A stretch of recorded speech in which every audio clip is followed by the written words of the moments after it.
শিবকালী মন্দিরে সপারিষদ সাংসদের পুজো। রাজধানীর জগহরি মোড়া শিবকালী মন্দিরে পুজো দিলেন রাজ্যসভার সাংসদ রাজীব ভট্টাচার্য।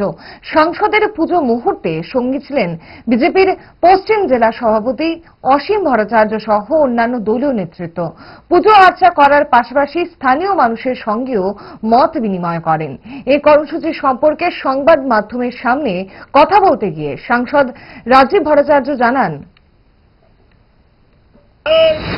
আমরা এই হাজারো বছরের যে সোমনাথ আমাদের যে সোমনাথ পর্ব, আমাদের দেশের যশস্বী প্রধানমন্ত্রীও আগামীকালকে থেকে যে এই সোমনাথ পর্ব প্রায় 1 বছর ব্যাপী যে সোমনাথ মন্দিরকে আক্রমণ করা হয়েছিল, কেন করা হয়েছিল, কার উদ্দেশ্যে করা হয়েছিল, কিভাবে হয়েছিল, সেই সম্পর্কে তুলে ধরার জন্য মাননীয় প্রধানমন্ত্রী আহ্বান করেছেন।